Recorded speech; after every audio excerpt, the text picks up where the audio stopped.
Good morning, student. This is chapter number 1 of science, class 8th. Class 8, chapter number 1 of science, crop production and management. Crop. What is crop? Crop means फसल. जितना भी आपका food material है जो हमें पेड़ पौधों से, हमारा जितना भी सीरियल्स हैं, हमारे पल्सेस वगैरह हैं, सब हमें कहाँ से मिलते हैं? जो फसल होती है, जो क्रॉप होती है, वहीं से तो मिलते हैं. जब तक किसान क्रॉप प्रोडक्शन नहीं करेगा तो फैक्ट्रीज में हमारे लिए जो रॉ मटेरियल है हमारे फूड का, वो कहाँ से आएगा? तो उसके लिए हम क्या करते हैं? क्रॉप प्रोडक्शन करते हैं, है ना. अब ये क्रॉप प्रोडक्ट कोई भी चीज़ हो, कोई भी हम काम कर रहे हैं, वो क्रॉप प्रोडक्शन हो या किसी भी चीज़ का काम हो, आपके मदर फादर या जैसे कई बच्चों की मम्मी हाउसवाइफ होंगी, तो घर में जब तक मैनेजमेंट नहीं होगा तो कोई काम नहीं चलेगा. अगर मम्मी अपने हिसाब से सारी चीज़ें कि इस वक्त ये करना है, ऐसे करना है, इस टाइम उठना है ना, जब तक वो ये मैनेजमेंट नहीं करेंगी तो कैसे होगा, सही कैसे होगा, है ना. तो क्रॉप प्रोडक्शन और फिर उस क्रॉप प्रोडक्शन का मैनेजमेंट कि कौन, देखिए आपको भी पता है, वैसे तो अभी आजकल का समय ऐसा है कि 12 जो मंथ्स हैं हमारे, 12 मंथ्स जो हैं, हर महीने सारी फसल आती हैं, सभी फ्रूट्स आने लगे हैं अधिकतर.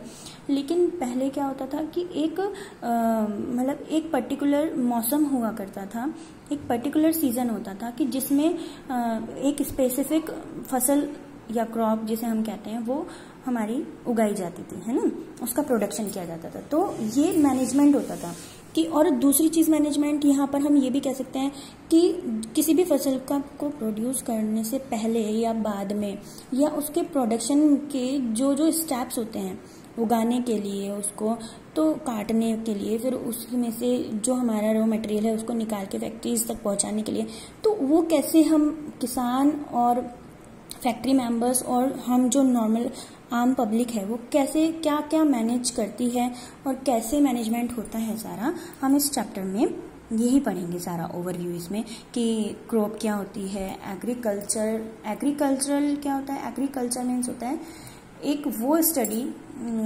एग्रीकल्चर में हम किस चीज़ की स्टडी करते हैं? क्रॉप्स किससे रिलेटेड, प्लांट्स की. प्लांट्स मीन्स पर्टिकुलर ये वाला प्लांट नहीं जो पेड़ पौधे होते हैं, नहीं, जो हम क्रॉप्स मतलब जिससे हमें फ्रूट्स, वेजिटेबल्स, सीरियल्स वगैरह मिल रहे हैं. इस क्रॉप एक तरीके से अगर हम कहें तो देखो, ऐसे तो हम लोग भी, हमारे घरों में भी, कई बच्चों के घरों में कई फ्लावर प्लांट्स होंगे, है ना, और किसी किसी के घर में कुछ फ्रूट्स के प्लांट्स भी होंगे, किसी किसी के घर में वेजिटेबल्स के प्लांट्स भी होंगे, है ना, पेड़ होंगे, ट्रीज होंगे. लेकिन उसे हम क्रॉप प्रोडक्शन नहीं कह सकते. क्रॉप वो चीज़ होती है जब हम प्लांट्स, एक ही सेम काइंड का प्लांट, एक ही तरीके के प्लांट की एक बहुत बड़े लेवल पे प्रोडक्शन करते हैं या कल्टीवेट करते हैं उसको. कल्टीवेट मीन्स एक लार्ज स्केल पर उसे उगाते हैं, है ना, और फिर उससे हम उसे गेन करते हैं एक पर्टिकुलर सीरियल को या एक पर्टिकुलर जो भी उगा रहे हैं. मान लीजिए अगर हमने गेहूं की खेती करी है तो एक बहुत बड़े स्केल पे, बहुत बड़ी अमाउंट में, एक बहुत बड़ी प्रॉपर्टी पर हम अगर गेहूं एक ही सेम स्पीशीज या एक सेम काइंड का जो प्रोडक्ट है हमारा, उसे हम कल्टीवेट कर रहे हैं एक लार्ज स्केल पर, तो उसे क्रॉप कहते हैं, है ना. जो हम घरों में करते हैं दैट इज प्लांटिंग, उसे तो हम प्लांटिंग कहा जाएगा, है ना. तो आइए हम चैप्टर को स्टार्ट करते हैं. पहेली and भूजू went to their uncle's house during the summer vacation. पहेली और भूजू अपने अंकल के घर गए हैं समर वेकेशन में. जैसे आप सभी गर्मियों की छुट्टी में कोई अपने मामा मौसी के घर जाते होंगे, कोई नाना के घर जाते होंगे, कोई बुआ के घर, सभी कोई ना कोई कहीं ना कहीं जाता ही है ना. तो इसी तरीके से पहेली और भूजू 2 बच्चे हैं जो कि गर्मियों की छुट्टियों में अपने अंकल के घर गए हैं. ठीक है. There uncle is a farmer. उनके जो अंकल हैं वो फार्मर हैं, मीन्स किसान हैं, खेती बाड़ी करते हैं. One day they saw some tools like khurpi, sickle, shovel, plough etcetera in the field. एक दिन उन्होंने क्या देखा, बच्चों ने क्या देखा है, बच्चों ने देखा है एक दिन कुछ टूल्स, हमारे कुछ टूल्स देखे हैं, जैसे आप लोगों ने भी किसी ने शायद देखे हों, है ना. तो उन टूल्स के नाम यहाँ पर दिए गए हैं, खुरपी वगैरह. ठीक है. तो उन्होंने एक फील्ड में, मतलब एक मैदान में उन्होंने ये सब चीज़ें देखी. अब ये कहते हैं, I want to know where and how we use these tools. ठीक है, यहाँ पर ये जो लिखा है ये इसका मतलब ये है कि ये अब हमें जो आगे पढ़ेंगे हम उसमें हम ये पढ़ेंगे कि ये जानना चाहते हैं बच्चे और हम भी जानना चाहते हैं, आई थिंक आप लोग भी जानना चाहते होंगे कि ये जो टूल्स हैं इनको हम कहाँ और कैसे यूज़ करते हैं। ठीक है, कहाँ कहाँ यूज़ किए जाते हैं इन टूल्स को और कैसे यूज़ किया जाता है, ये हम आगे पढ़ेंगे। नाउ तो हमें अब ये चीज़ पढ़नी है कि हमारे ये टूल्स कैसे और कहाँ यूज़ होते हैं। ठीक है, you have learn that all living organism require food. आपको पता ही है, आपने 6th क्लास में भी पढ़ा होगा और 7th में भी पढ़ा होगा कि जितने भी, और ये एक नॉर्मल बात भी है कि जितने भी लिविंग ऑर्गेनिज्म हैं वो सबको जीने के लिए, एनर्जी गेन करने के लिए किसकी ज़रूरत होती है? फूड की।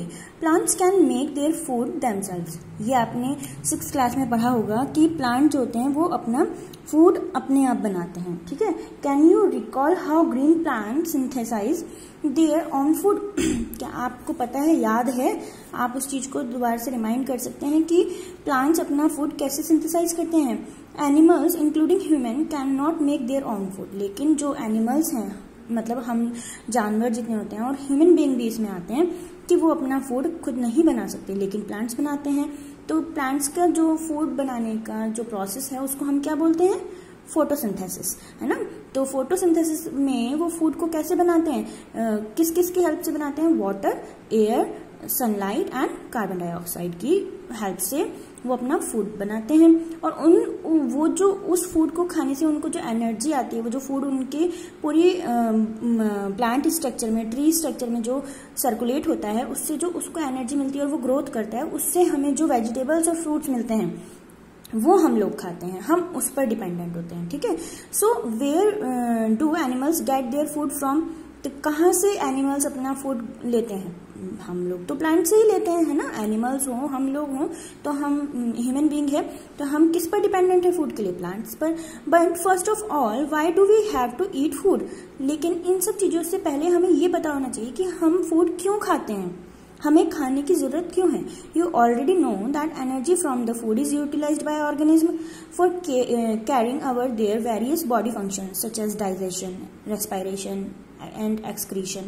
We get our food from plants or animals or both. ठीक है, तो क्यों जरूरत होती है हमें फूड खाने की, खाना खाने की या किसी भी चीज को लेने की? क्योंकि फूड में क्या होते हैं? मिनरल्स होते हैं, है ना। कार्बोहाइड्रेट्स, प्रोटीन्स वगैरह सब प्रेजेंट होते हैं, फैट, है ना। तो वो सब विटामिन्स वगैरह सब कुछ फूड से मिलते हैं हमें। तो फूड हमें इसलिए जरूरत होती है क्योंकि ये जो मिनरल्स हमें जब मिलते हैं फूड से, तो उससे एनर्जी प्रोड्यूस होती है और उस एनर्जी की वजह से ही हमारे जो बॉडी में जितने भी ऑर्गेनिज्म हैं या फिर वो वर्क करते हैं।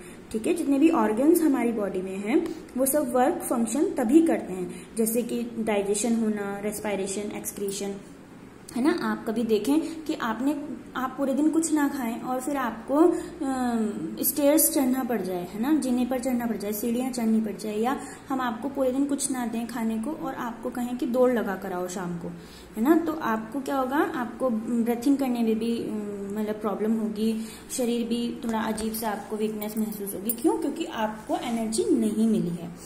ठीक है, since we all need food, how can we provide food to a large number of people in our country? जबकि हमें पता है कि हम सबको फूड की जरूरत है, तो हम इतना फूड कैसे प्रोवाइड कराते हैं? क्योंकि हमारा देश, हमारी कंट्री इतनी बड़ी है, तो सबको फूड कैसे प्रोवाइड होता है ना। तो क्या है? Food has to be produced on a large scale. तो इसका मतलब फूड प्रोड्यूस करने के लिए हमें बहुत बड़े अमाउंट में मतलब फूड को प्रोड्यूस करना पड़ेगा। In order to provide food for a large population, regular production, proper management and distribution is necessary. मैंने आपको स्टार्टिंग में ही बताया, जब चैप्टर का एक ओवरव्यू मैंने दिया, कि जो हमें क्या करना पड़ता है कि इतने लोगों को फूड प्रोवाइड कराने के लिए, इतनी बड़ी पॉपुलेशन को, जो हमारे पूरे देश में कितने लोग हैं, सबको फूड प्राप्त हो, उसके लिए हम क्या करेंगे? एक रेगुलर प्रोडक्शन होना चाहिए, जरूरी है। प्रॉपर मैनेजमेंट भी, कि प्रॉपर ऐसा तो नहीं है कि आज उगा दिया और फिर हम जब लोगों तक पहुंच गए उसके बाद भूल गए। जब वो खत्म हो जाएगा तो फिर कहाँ से आएगा? और डिस्ट्रीब्यूशन, मतलब फैक्ट्रीज में जाना और लोगों तक पहुंचना उस फूड का बहुत ज़रूरी है। तो सबसे फर्स्ट पॉइंट है आपका 1.1 में एग्रीकल्चरल प्रैक्टिसेस, है ना। तो हमें यहाँ पर देखना है कि क्रॉप में मतलब एग्रीकल्चर के अंतर्गत इस स्टडी के अंदर क्या क्या आता है ना, क्या होता है। तो ये जो आपका एक ब्लॉक है इसमें हम देखते हैं क्या लिखा है। Till 10,000 BCE people were nomadic, they were wandering in groups from place to place in search of food and shelter. They ate raw fruits and vegetables and started hunting animals for food. Later, they could cultivate land and produce rice, wheat and other food crops. Thus was born agriculture. ये क्या कह रहे हैं? करीब इतने सालों पहले, 10,000 सालों पहले क्या होता था कि लोग जो थे वो इतने ज़्यादा एजुकेटेड नहीं थे, उन्हें तरीके नहीं पता थे और गरीब बहुत थे, उन्हें कुछ पता ही नहीं था लोगों को, है ना।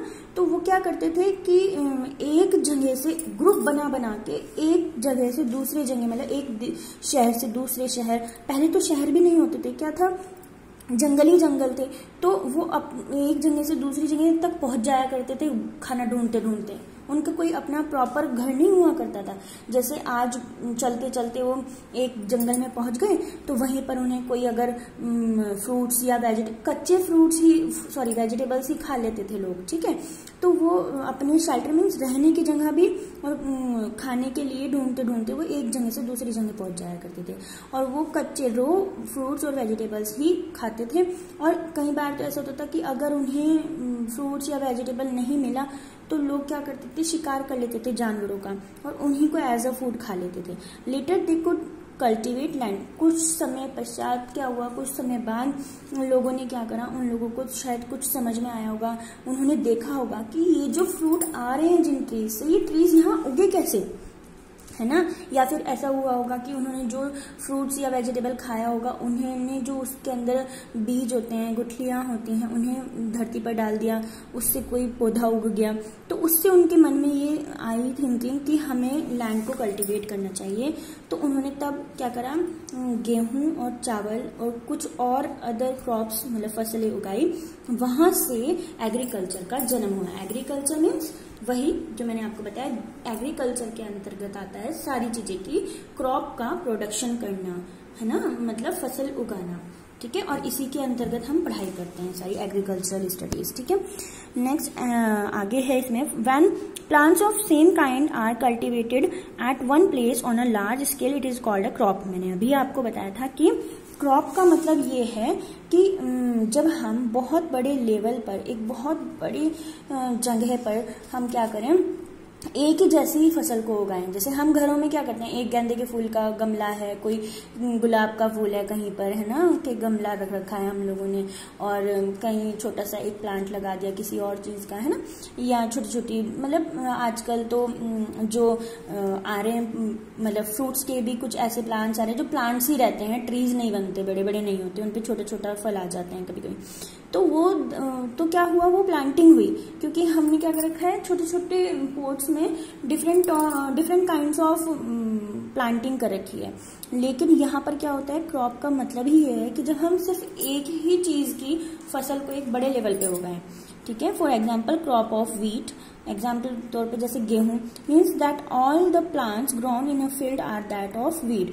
मतलब कि जो पूरी जमीन जो होगी, फील्ड जो होगी, मैदान जो होगा, उसमें जितने भी प्लांट्स उगेंगे वो सारे गेहूं के ही होंगे। You already know that crops are of different types like cereals, vegetables and fruits.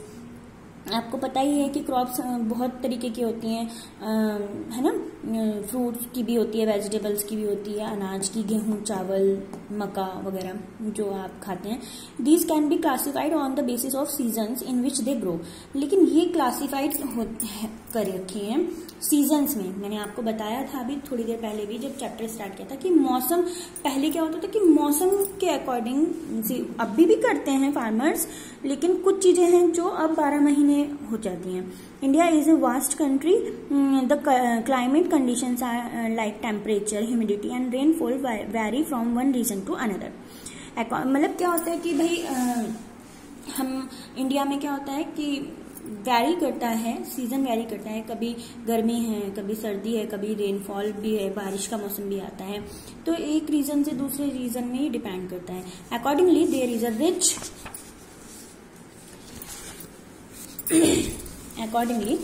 Is a rich variety of crops grown in different parts of the country.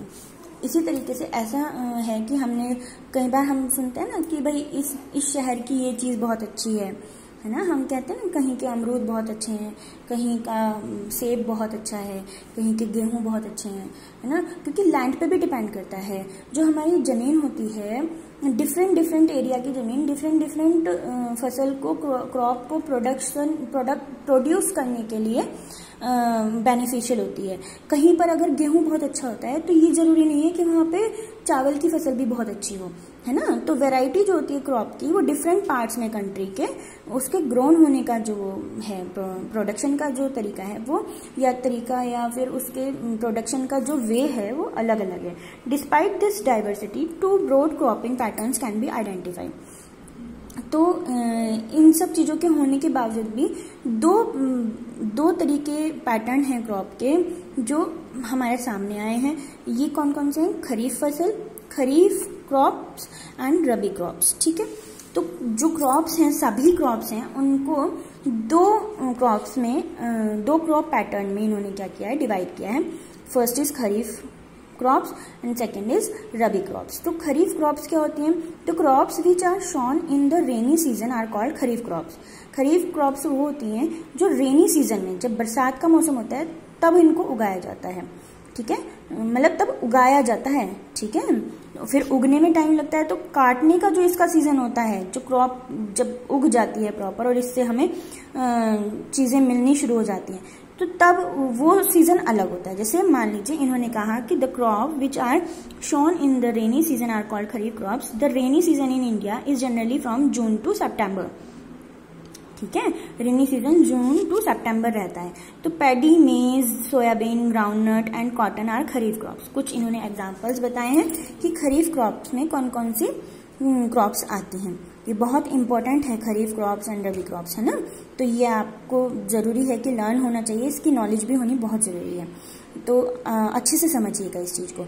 Second है आपका rabi crops. The crops grown in the winter season, है ना। जो crop winter season में हम grow करते हैं वो होती है रबी क्रॉप्स, है। एग्जाम्पल क्या होते हैं रबी क्रॉप्स के? Wheat, gram, pea, mustard and linseed, ठीक है। Beside this pulses and vegetables are grown during summer at many places. इसके साथ साथ जो दालें होती हैं और सब्जियां होती हैं वो गर्मियों के सीजन में उगाई जाती हैं कई जगहों पर, ठीक है, कई शहरों में, कई गाँवों में, है ना, कई एरियाज में, ठीक है। नेक्स्ट आता है आपका 1.2 basic practice of crop production.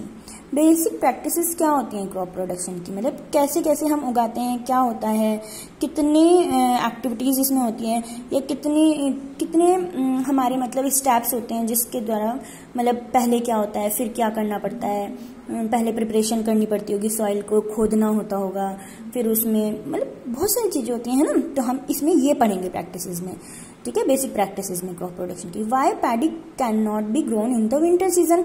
अब अच्छा क्वेश्चन है ये कि भाई आपने ये क्यों कहा कि पैडी जो होती है या मेज है वो सिर्फ हम खरीफ क्रॉप्स मतलब रेनी सीजन में ही उगा सकते हैं, उसे हम विंटर में क्यों नहीं उगा सकते, है ना।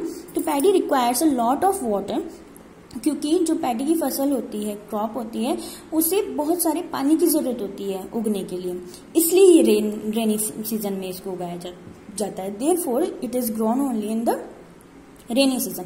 अब समर्स में तो क्या होता है, गर्मियों में तो कभी कभी बारिश होती है, कितनी धूप होती है, तो जो फसल होगी वो जल जाएगी धूप की वजह से, है ना, मुरझा जाएगी। तो इसलिए, और जबकि हमें पता है कि पैडी जो क्रॉप है उसे रेन मतलब वाटर की बहुत ज्यादा जरूरत होती है, इसलिए ये रेनी सीजन में अच्छी ग्रो करती है। Further cultivation of crops involve several activities undertaken by farmers over a period of time.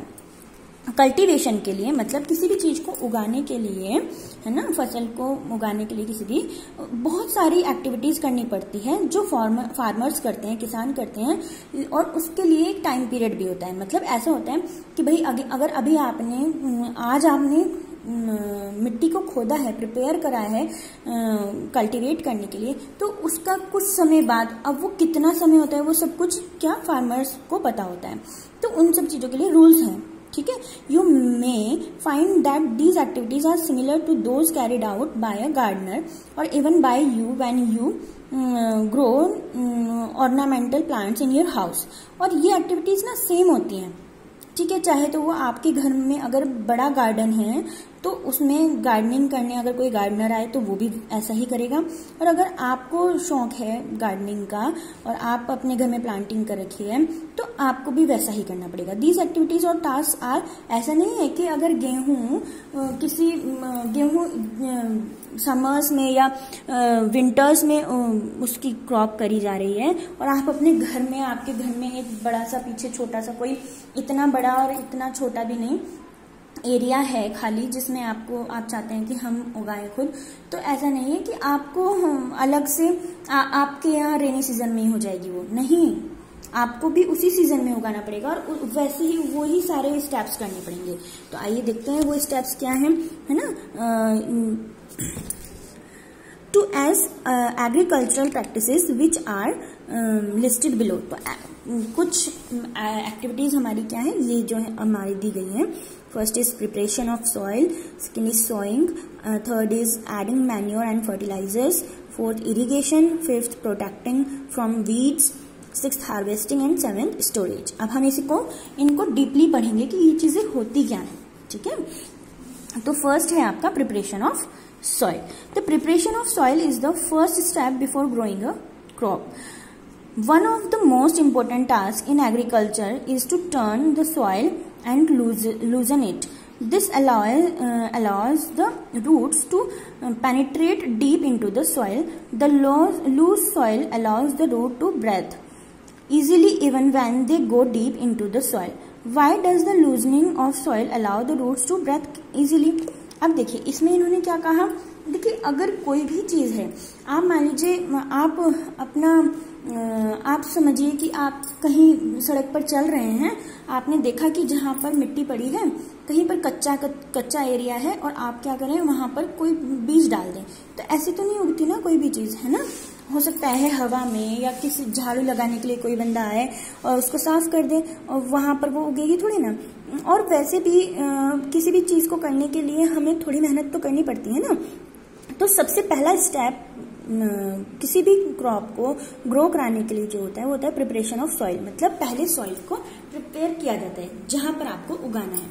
उसको प्रिपेयर करने के लिए क्या करते हैं, वो सबसे पहले जो उसकी खुदाई करते हैं। खुदाई मीन्स जो सॉइल है उसको टूल्स की हेल्प से ऊपर नीचे की तरफ करते हैं, मतलब सॉइल को थोड़ा सा लूज करते हैं, है ना। थोड़ा पानी डालेंगे, पानी डालते रहेंगे तो क्या होगी, थोड़ी सी सेमी लिक्विड टाइप हो जाएगी, है ना। तो इससे क्या होता है, इससे जो भी आप उगा रहे हैं, जिस चीज की भी क्रॉप आप कर रहे हैं, उसमें जो रूट्स होंगी, जो जड़ें बनेंगी, उन्हें सांस लेने में हेल्प मिलेगी। क्योंकि उसमें क्या होता है, देखो हमारे कई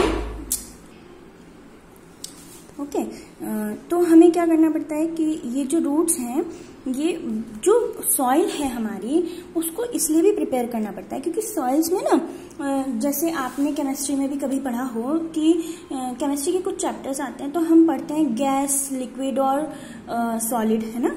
तो सॉलिड में जो एयर का मतलब मूवमेंट होता है वो बहुत कम होता है, ठीक है। तो मिट्टी में आपने देखा होगा कई बार कि पत्थर भी होते हैं, है ना, कंकड़ पत्थर भी होते हैं। तो उससे क्या होता है कि जो भी आप प्लांट ग्रो कर रहे हैं तो उसकी जो रूट्स होती हैं उनको ब्रेथ करने में दिक्कत होगी, है ना। तो इसलिए भी उसमें प्रिपरेशन ऑफ सॉइल किया जाता है। उसमें से क्या होता है, उस मिट्टी में से जो भी मोटे मोटे पत्थर या हैवी जो मटेरियल निकलता है, जो ठोस है, उसको उसमें से निकाला जाता है, ठीक है, जिससे कि हमारी जो रूट्स हैं वो अच्छे से ब्रेथ कर सकें और जो क्रॉप हम ग्रो कर रहे हैं उसकी ग्रोथ अच्छी हो सके। तो अब यहाँ पर एक क्वेश्चन आता है कि why does the loosening of soil allow the roots to breathe easily. लेकिन मैं इसका आंसर आपको कर चुकी हूँ थोड़ा, है ना। तो इसमें इन्होंने कहा कि क्यों मिट्टी को लूज करने की जरूरत होती है रूट्स को ब्रेथ करने के लिए, ठीक है। तो इसका आंसर कुछ तो मैंने आपको बता ही दिया है, और कुछ ये होता है कि the loosened soil helps in the growth of earthworms and microbes present in the soil. These organisms are friends of the farmer since they further turn and loosen the soil and add humus to it. But why the soil needs to be turned and loosened? है ना, ये कह रहे हैं कि जो soil है वो हेल्प करती है ग्रो करने में, इन the growth of earthworm and microbes present in the soil. जब सॉइल को हम लूज कर देते हैं तो उसकी वजह से क्या होता है कि जो अर्थवॉर्म है और माइक्रोब्स हैं जो सॉइल में प्रेजेंट होते हैं उनकी ग्रोथ में भी हेल्प होती है, वो ज्यादा टाइम तक जिंदा रहते हैं. तो वो क्योंकि फार्मर्स होते हैं ऑर्गेनिज्म ना, ये जो ऑर्गेनिज्म होते हैं वो फार्मर्स के फ्रेंड्स होते हैं. ठीक है, तो ये क्या करता है, ये since they further turns and loose in the soil, ये क्या करते हैं, वो ह्यूमस मतलब जैसे खाद होती है, खाद के रूप में यूज होती है हमारी सॉइल के लिए, हमारी जो क्रॉप है उसमें.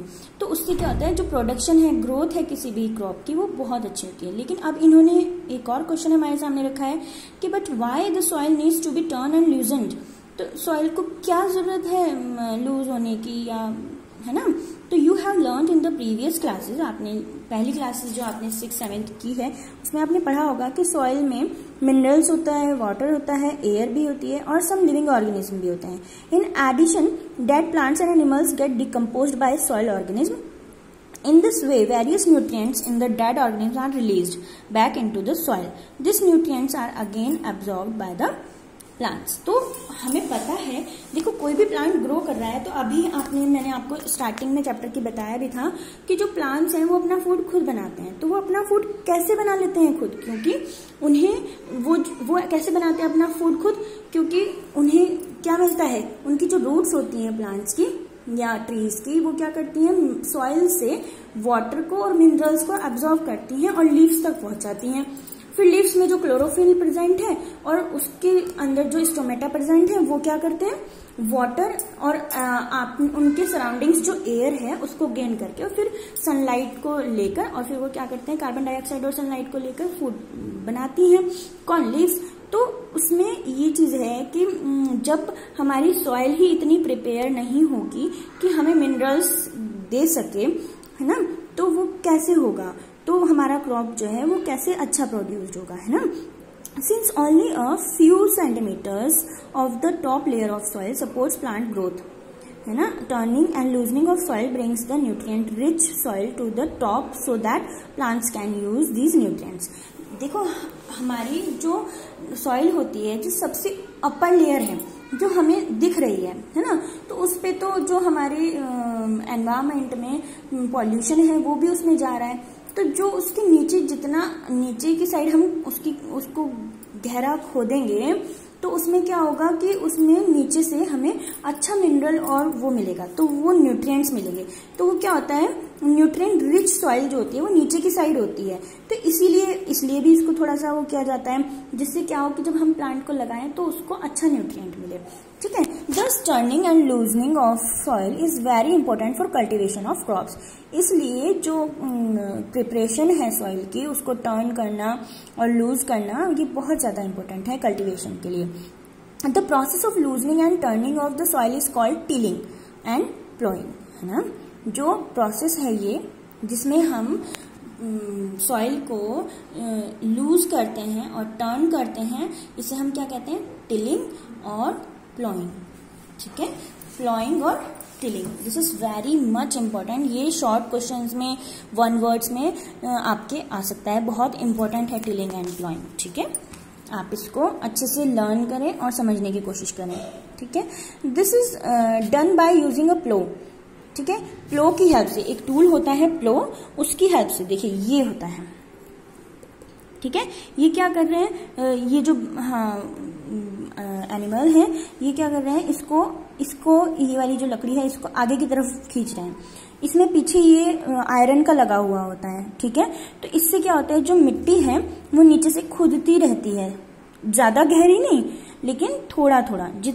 देखो यहाँ पर इन्होंने बताया भी कि जो since only few centimetres of top layer, जो सबसे अपर लेयर है, टॉप लेयर है सॉइल की, उससे कुछ ही सेंटीमीटर्स नीचे की जो लेयर्स होती हैं उनमें सारे न्यूट्रिएंट्स प्रेजेंट होते हैं। तो ये ज्यादा गहरा नहीं खोदता है, ठीक है। इससे क्या होता है, जो मिट्टी है वो थोड़ी ऊपर नीचे हो जाती है, ठीक है। तो this is done by using a plough. तो ये प्लो है। Ploughs are made of wood और आयरन। ये जो इसका स्टार्टिंग का पॉइंट है ये वाला और ये वाला, ठीक है, ये वाला ये वुड का बना होता है, ठीक है, ये भी, और ये जो होता है ये आयरन का बना हुआ होता है, ठीक है। तो ये क्या कह रहे हैं, वुड और आयरन का बना होता है। If the soil is very dry, अगर सॉइल सूखी होती है, बिल्कुल ड्राई होती है, इट में नीड वाटरिंग बिफोर प्लोइंग। मैंने आपको बताया कि हम थोड़ा उसमें पानी भी मिलाते हैं, स्टार्टिंग में अभी बताया था, जब प्रिपरेशन ऑफ सॉइल हमने स्टार्ट किया था पढ़ना, तो हम क्या करते हैं इसको, मैंने बताया था कि सेमी लिक्विड करते हैं उसको। तो अगर मिट्टी ज्यादा ड्राई है, क्योंकि अगर बिल्कुल सूखी मिट्टी है तो इसे करने से क्या होगा, अगर हम उसे ड्राई नहीं वाटर नहीं डालेंगे और सीधा प्लॉ की हेल्प से प्लोइंग करेंगे, तो उससे क्या होगा कि मिट्टी उड़नी शुरू हो जाएगी, बल्कि बजाय इसके कि वो नीचे से उसको वो करे ना। और दूसरा जो उस मिट्टी में मैंने आपको बताया था कि थोड़े कंकड़ और पत्थर भी होते हैं, तो वो क्या होंगे, वो बाहर नहीं निकल पाएंगे जब तक मिट्टी थोड़ी गीली नहीं होगी, है ना। तो हम क्या करते हैं, अगर बहुत ड्राई है मिट्टी तो वाटर की, इसको प्लॉइंग से पहले वाटरिंग की जरूरत होती है। द प्लॉड फील्ड में have big clumps of soil called crumbs, ठीक है। जो प्लॉड फील्ड होता है, ठीक है, जिसको हम प्लो कर चुके होते हैं, उसमें बहुत क्लम्प्स होते हैं और वो सॉइल हमारी क्या कहलाती है, क्रम्स कहलाती है, ठीक है। It is necessary to break this crumbs. Levelling the field is beneficial for sowing as well as the irrigation. Means ये क्या कहना चाह रहे हैं, देखो अब अगर हम किसी चीज को कोई इन्होंने ये चलाया मान लीजिए, ठीक है, तो कहीं से मिट्टी ज्यादा खुदेगी, कहीं से थोड़ा कम खुदेगी, है ना। तो ये क्या कहते हैं कि यहाँ पर क्या होगा, थोड़ा उबड़ खाबड़ हो जाएगी। तो किसी भी क्रॉप का प्रोडक्शन करने के लिए पहले हमें उसको प्लॉइंग के बाद उसको थोड़ा लेवलिंग करनी उसकी ज्यादा जरूरी होती है, और वो बेनिफिशियल भी होता है, ठीक है, beneficial for sowing as well as for irrigation. Levelling of soil is done with the help of leveller. जो लेवलिंग की जाती है, मतलब एक लेवल में लाया जाता है, पूरी फील्ड को सेम लेवल में लाया जाता है, वो किसकी हेल्प से लाया जाता है, लेवलर की, ठीक है, एक टूल होता है leveller. Sometimes manure is added to the soil before tilling. कभी कभी क्या होता है कि टिलिंग से पहले, मतलब टिलिंग मीन्स सॉइल को प्रिपेयर करने से पहले, लूज और टर्निंग करने से पहले हमें मैन्योर की जरूरत भी होती है। किसमें, सॉइल में मैन्योर को मिलाने की। क्यों, क्योंकि मैन्योर क्या करता है, mixing of manure with soil. तो इससे क्या होता है कि जो मैन्योर है, जब हम लूज करेंगे, टर्न करेंगे या प्लो करेंगे, टिलिंग करेंगे, ठीक है, टिलिंग जब हम करेंगे सॉइल की, तो वो क्या होगा, मैन्योर उसमें सॉइल में अच्छे से मिक्स हो जाएगा। तो उससे क्या होगा कि वो जो आगे का हमारा प्रोसेस है सॉइंग, वो अच्छे से हो पाएगा, ठीक है। Agricultural implements. अब एग्रीकल्चरल इम्प्लीमेंट्स में क्या आता है कि before sowing the seeds it is necessary to break soil clumps to get better yield. This is done with the help of various tools. The main tool used for this purpose are the plow, hoe and cultivator. Means हम यहाँ पर ये कह रहे हैं कि sowing agriculture implement में ये मतलब ये कहना चाह रहे हैं कि जब हम सोइंग, सेकेंड प्रोसेस हमारा क्या है, सोइंग, लेकिन प्रिपरेशन करने से पहले, सॉइल की प्रिपरेशन होने के बाद जब हम उसे टिलिंग या प्लोइंग करते हैं विद द हेल्प ऑफ प्लो, है ना। जब मैं क्या कह रही हूँ कि हमने कहा था ना अभी कि मिट्टी को हम जब ऊपर नीचे करते हैं इसकी हेल्प से, प्लो की हेल्प से, ठीक है, तो इसमें क्या होता है कि कहीं पर पानी ज्यादा गिर गया है, कहीं पर कम है, कहीं पर कम वाटरिंग हुई है, या फिर कहीं पर इसकी हेल्प से ज्यादा तेज, भाई ये एनिमल्स ज्यादा तेज भाग पड़े तो, या फिर धीरे, जो भी होगा, तो कहीं पर ऊपर उबड़ खाबड़ होगा। तो लेवलिंग करने से पहले हम क्या करते हैं, क्योंकि हमें लेवलिंग करनी इसलिए जरूरी होती है क्योंकि उसमें क्या होता है, क्लम्प्स हो जाते हैं। क्लम्प्स मीन्स जैसे अगर आपको मैं क्या बताऊं, जैसे आप कभी ऐसा हो कि बेसन आप देखना, घर में बेसन में पानी डाल के देखिएगा, तो क्या होगा, अगर आप अच्छे से मिक्स्ड वेल नहीं करेंगे, अच्छे से मिक्सिंग नहीं करेंगे, तो छोटे छोटे उसमें क्या होते हैं, दाने, गांठें पड़ जाती हैं, है ना, तो उस तरीके से होगा यहाँ पर। तो ये यही कहना चाह रहे हैं कि इसलिए इसको हमें पहले करना पड़ता है और सोइंग से पहले करना पड़ता है, टिलिंग के बाद और सोइंग से पहले करना पड़ता है। तो इसके लिए जो टूल्स यूज होते हैं, प्लो को भी हम यूज करते हैं, उसमें हॉय भी यूज किया जा सकता है और कल्टीवेटर भी, ठीक है। अब यहाँ पर आता है प्लो के बारे में हम पढ़ेंगे कि प्लो एक्चुअली में प्लो वाली प्रोसेस में होता क्या है। दिस इज बीइंग यूज्ड, मतलब जो ये हमारा टूल है ये कब से यूज हो रहा है और कैसे यूज किया जाता है। देखो कुछ तो फिगर से आपको समझ में ही आ गया होगा, कुछ हम इसे पढ़ लेते हैं, ठीक है। Plough, this is being used since ancient times for tilling the soil, adding fertilisers to the crop, removing the weeds and turning the soil. This is made up of wood and is drawn by a pair of bulls or other animals, horses and camels. देखिए ऐसा होता है किसी के पास bull नहीं है, तो भैंस नहीं है, तो वो कैमल और हॉर्सेस की हेल्प से भी इसको कर सकता है। तो ये क्या है कि ये टिलिंग करने के लिए यूज होता है, हमने अभी थोड़ी देर पहले भी पढ़ा। और इसकी हेल्प से हम क्या करते हैं, फर्टिलाइजर्स भी डालते हैं क्रॉप में।